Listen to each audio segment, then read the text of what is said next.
الرجیم بسم اللہ الرحمن الرحیم. اساتذہ اکرام اور حاضرین مجلس، آج مجھے جس موضوع پر لب کشائی کرنے کا موقع ملا ہے اس کا عنوان ہے صلۃ النبی. فلک پر چمکتے ہوئے چاند نے بھی، فلک پر چمکتے ہوئے چاند نے بھی پیغمبر کی انگلی کو تعظیم دی ہے. کبھی دائیں جھک کر، کبھی بائیں جھک کر ہمیں بھی غلامی کی تعلیم دی ہے. حاضرین محترم، انسان کی فکر و دانش نے مریخ و سوریہ کو زیر قدم کر لیا ہے. چاند کی سرزمین کو کئی انسان اپنے پاؤں سے روک چکے ہیں. فضاؤں اور خلاؤں کی بسیط وسعتوں کو ناپا جا چکا ہے. سمندر کا چپا چپا کنگال مارا ہے، لیکن تسخیرہ کائنات میں مصروف انسان نے اس طرف توجہ ہی نہیں دی. ڈھونڈنے والا ستاروں کی گزرگاہوں کا، ڈھونڈنے والا ستاروں کی گزرگاہوں کا اپنے افکار کی دنیا میں سفر کر نہ سکا. جس نے سورج کی شعاؤں کو گرفتار کیا، جس نے سورج کی شعاؤں کو گرفتار کیا، زندگی کی شب تارے سحر کر نہ سکا. حضرت انسان کے سوچ فکر کے زاویے نے کبھی اپنا رخ اس طرف موڑا ہی نہیں کہ میری زندگی کا کیا حاصل ہے. کیا یہی حاصل مقصد ہے کہ ان چاند اور ستارے کے پیچھے دوڑتا پھروں، جن کا مسخر ہونے اور میرا غلام بنائے جانے کا اعلان 1400 سال پہلے کیا. ابھی اس پر یہ راز کھلتا ہی نہیں. چاند پر پہنچ جانا حقیقت صحیح، چاند پر پہنچ جانا حقیقت صحیح، چاند قدموں میں لانا بڑی بات ہے.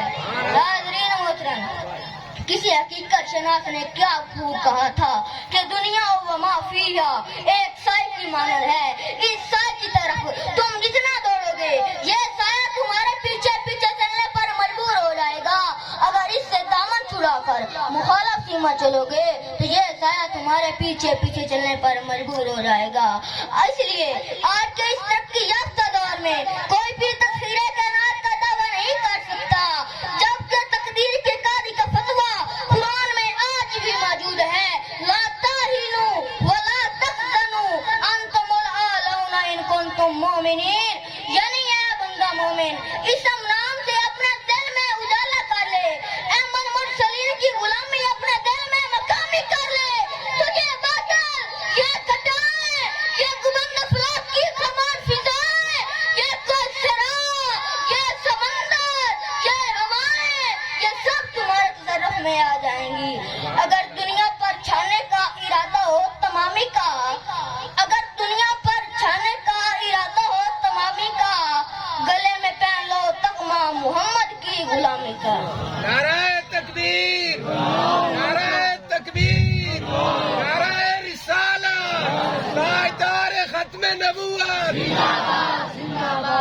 حاضرین محترم، دل کی دنیا میں روشنی درکار ہو تو وہ صرف اس درد سے میسر ہو سکتی ہے جس کی خاطر تخلیق کائنات کا کھیل رچایا گیا اور جن کی غلامی سے عرب کے گڈریے ہم دوشے سوریا ہو گئے. ان کی انگلی کے اشارے تقدیر الہی بن گئے. ان کی دل کی دھڑکن اور دھڑکنوں میں بسنے والے خیالات کی ترجمانی آیات قرآن سے ہونے لگی. تاج کیسر و کسرا قرفہ ان کے پاؤں کی دھول بن گئے. جنگلوں، بیابانوں کے چرن پرن اور درن ان کے سامنے سر تسلیم خم کرنے لگے. جو کرنی ہو جہانگیری محمد کی غلامی کر، جو کرنی ہو جہانگیری محمد کی غلامی کر. عرب قطار سر پر رکھ، خدا بندے عجم ہو جا. حاضرین محترم، آخر میں عرض کرنا چاہتا ہوں، اے محمد مصطفیٰ کے باوفا شہینہ،